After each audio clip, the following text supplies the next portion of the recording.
अस्सलाम वालेकुम। आज के लेक्चर में आप सबको खुश आमदीद। आज जो हम टॉपिक डिस्कस करने जा रहे हैं वो क्लासिकल लीनियर रिग्रेशन मॉडल की अजम्पशन नंबर 4 है। और क्लासिकल लीनियर रिग्रेशन मॉडल की अजम्पशन नंबर 4 ये है कि आपके डाटे में होमो होनी चाहिए, हेट्रो नहीं होनी चाहिए। अब बेसिकली होमोस्केडेसिटी और हेट्रोस्केडेसिटी होती क्या है?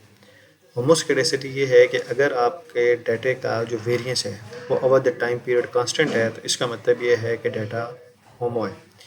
लेकिन अगर आपके डाटे का ओवर द टाइम पीरियड जो वेरिएंस है वो कांस्टेंट नहीं है तो इसका मतलब ये है कि आपके डाटा सेट के अंदर हेट्रोस्केडेसिटी का इशू है। और अगर आपके डाटा सेट के अंदर हेट्रो का इशू आ जाए तो आपके रिजल्ट जो है वो अनबाइस्ड नहीं रहते, वो बाइस्ड हो जाते हैं। तो इसलिए आपको पहले चेक करना पड़ता है कि आपके डाटा सेट के अंदर हेट्रो है या नहीं। अगर हेट्रो ना हो तो फिर तो आप मॉडल रन कर सकते हैं, अगर हेट्रो हो तो फिर पहले उसको रिमूव करना पड़ता है।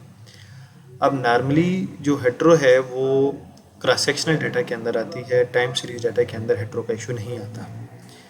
अब बेसिकली हेट्रो या होमो है क्या? जो बाय डेफिनेशन होमो ये है कि जो आपकी वेरिएंस ऑफ एरे टर्म है वो कांस्टेंट रहना चाहिए। यहाँ पे मैंने लिखा हुआ भी है कि variance of the array term should be constant. यहाँ पे जो ये ई आई है ये वेरिएंस ऑफ ई आई यानी कि वेरिएंस को एरे टर्म के वेरिएंस को रिप्रेजेंट कर रहा है, और जो सिग्मा स्क्वायर है वो यानी कि वेरिएंस जो है वो कांस्टेंट है। अब एग्जांपल होमोस्केडेसिटी की और हेट्रो की क्या है? यहाँ पर अगर आप देखेंगे हमने लिखा है कि suppose we are studying the relationship between education and income.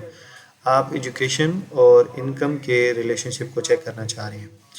और if individual income very consistently, और एक अगर इंडिविजुअल की इनकम कंसिस्टेंटली एक पैटर्न के साथ वेरी कर रही है तो इसका मतलब ये है कि वो डाटे में होमो है।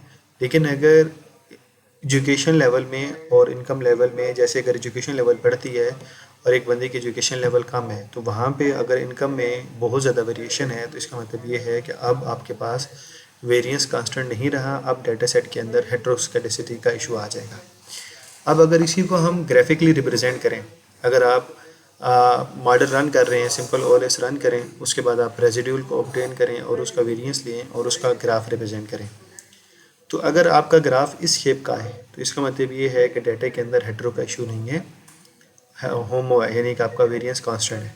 लेकिन अगर आपका रेजिडुअल का ग्राफ इस तरह का बने तो इसका मतलब ये है कि आपके डाटा सेट के अंदर हेट्रो का इशू है।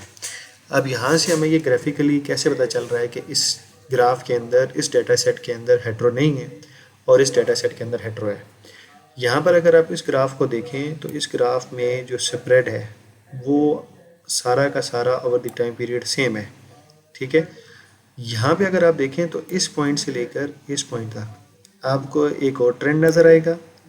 इस पॉइंट से इस पॉइंट तक अगेन ट्रेंड चेंज हो गया, और यहाँ से यहाँ तक अगर देखें तो अगेन ट्रेंड फिर चेंज हो गया।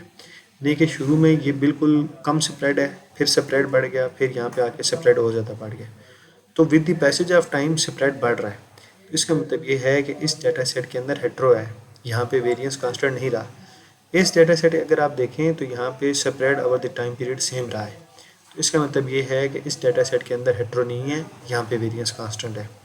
और यहाँ पे वेरिएंस कांस्टेंट नहीं रहा, इसलिए यहाँ पे इस डाटा सेट के अंदर हेट्रो का इशू आ चुका है।